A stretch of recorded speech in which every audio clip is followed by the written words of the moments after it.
What's up, y'all? It's the big homie, the voice of the people. What's going on, family? Listen, the draft is approaching, and I finally got my mock draft ready for you. I'll holler at y'all on the other side. It's the big homie. What's going on, y'all? It's the voice of the people. Listen, it's the big homie, and I got my mock draft ready for y'all. But before I get started, I want you, if you're new to the channel, you know, subscribe to the channel. We're trying to build something great here, something special. So if you're new to the channel, why don't you join the family and become one of the homies? We'd love to have you. Also, hit the like button. Just hit that, boop, boop, hit that like button. It gives us, it gives the platform a notice that we coming and for them to push us throughout the platform so other people can hear what we're talking about and have a voice. And don't forget to comment in the comment section. I love to hear from you guys. I love to get the feedback. I love to have that dialogue going. It's great, man. It's simply great. And another thing, I hope everyone out there is safe. I got you in my prayers. Um, keep practicing social distancing, so we can try to get this thing, you know, get back to some type of normalcy. So I wish everybody out there the best. Hope everybody's doing well. Now, let's get back to the get back. Listen, man, I got my mock draft. Um, I think my mock draft is pretty solid. I think I cover a lot of areas. And I got some good people in there. So we're gonna start out with round one, as y'all know. And the reason why I'm not saying that we trade up because I don't think the Eagles are gonna trade up. I could be wrong, but I don't think they're gonna trade up. I think they're gonna sit pat. They're gonna hold on to their picks because they don't want to lose no picks. And it could be a possibility that they might trade back like two spots just to gain some more picks. Um, but I think we're going with Denzel Mims. I think we're going with Mims, man. There's no denying this guy is. I'm telling you, if he developed the way I project, way I think he's going to develop, he's going to be a stud, a star, a superstar in this league. He has all the tangibles, man, all the attributes, all the talent to become a star wide receiver, a dominant wide receiver in this league, man. So I'm going with Mims, man. I'm going with Mims. I don't. It's not that I don't like Justin Jefferson, but and he may be able to play the outside in little spurts, but he's really predominantly a slot corner. And I don't think that we should be spending a first round pick on a slot corner. I'm sorry. So I'm going with Mims, man. Mims all day. If I can't get Mims, then I might. Then I'll probably take Justin Jefferson, man.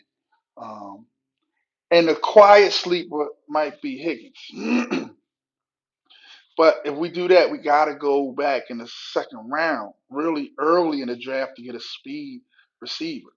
But my mock draft, I'm going with Mims. I think Mims is the one to go get. I don't think Ruggs, Judy, or Lamb is going to be there. Is going to be available at 15 because I think that's where they need to be in order for us to even think about making that move to make some trades or trade up to get into that 14, 15 round. I don't think they're going to go past 10 or I think the lowest somebody might go is 12. I'm telling you. And I think it's a strong possibility that Ruggs may be the first or the second receiver off the board.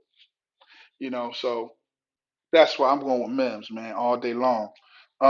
Number two, I'm going with Cameron Danzler. Yeah, the boy from Mississippi State, the cornerback from Mississippi State. Um, Productive, and I think he could really, really go late in the first round. That's how good I think this guy is. And if we're able to snag him at number two, I think we got to steal, man. I think we got to, I think we did very good. I'm not gonna say still, but I think we did very good. If we get him at two, come at the second round. I think if he's still available when we come around the second round, I think that's a good look. I like this guy, man. I think he's He covers everything. He plays zone really well. He could play some man, some press. A good tackler. He has the qualities to be a shutdown corner. Really, I'm not saying he's going to be, but he has the qualities to be a shutdown corner. So I think Cameron will be a good pick, man. He'll be a good pick.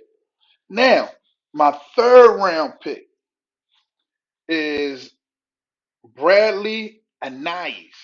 I don't know if I might not be pronouncing it right, from Utah. Yo, this boy is a sack monster. I mean, I mean, last year the boy had over 10 sacks.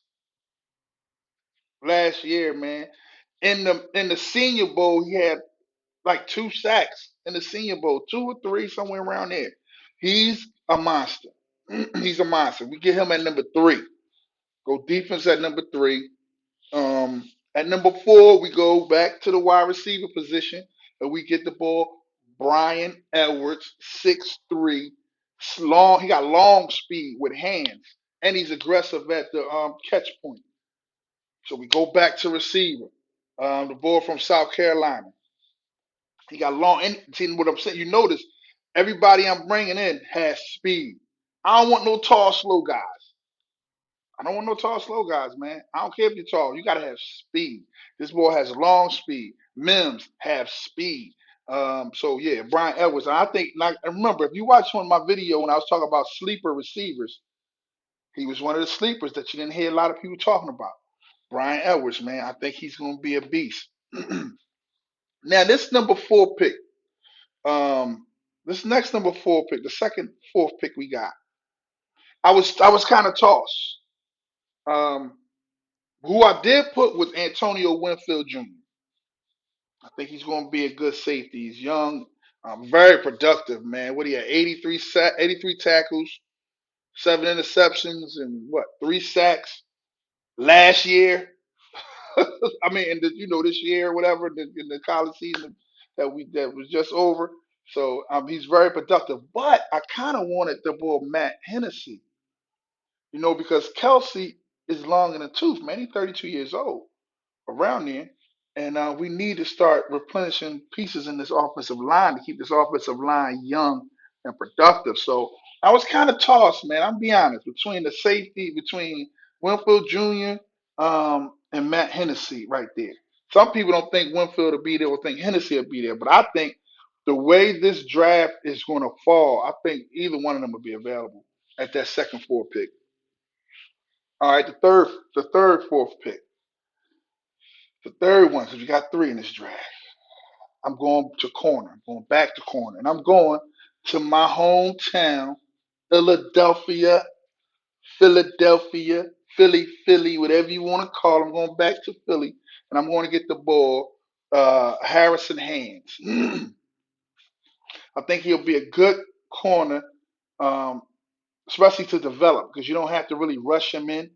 I think he'll be a good corner to develop. I think he'll be pretty good to bring in the fourth round, the last fourth round pick we had, and bring him in. He'll get a little spot treatment of work, but we can also develop him. I think he got some. I think he got um, um, some good things to work with. I think he got some good pieces to work with. So I will bring him in. Number 5. I'll go with Taylor from Colorado, the linebacker from Colorado, Dalvin Taylor. Um, the ball's fast, man. He's fast. He's fast, and he's good in coverage. He's fast. He's good in coverage. So I think he might be a little undersized, but I think you bring him in. I think he'll do good. I think he'll do good. I think he'll be very productive. I think he may be able to fight for a starting position day one. I think he's really underrated. Really underrated linebacker. Now, in my 6th pick, wide receiver, Quez Watkins, another speed demon from Southern Miss. I'm telling you, that's 3 receivers I got in this draft. 3 receivers. And I believe all 3 of them can come in this year and play. Speed. It's speed and hands. The route running you can fix. People route running route you can fix. If you got a good wide receiver coach who could teach fundamentals and teach, and I think that's what we have in Moorhead. He'll teach them the route running. He'll teach them the route running. Because think about it like this. Look, if we got Ruggs, and the more I looked at Ruggs, and from what I'm hearing from different scouts and whatnot, his route running ain't that good.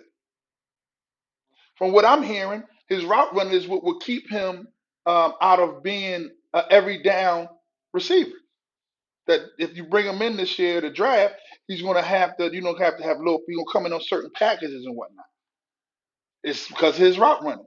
So if that's the case and you can't get Ruggs, then what should scare you away from another receiver that might, he's not, we know none of these receivers that I mentioned is as fast as Ruggs, but they have intangibles that Ruggs don't have: height and speed. You see, Ruggs have speed. Ruggs ain't small. He about 6 feet, but these guys are 6'3".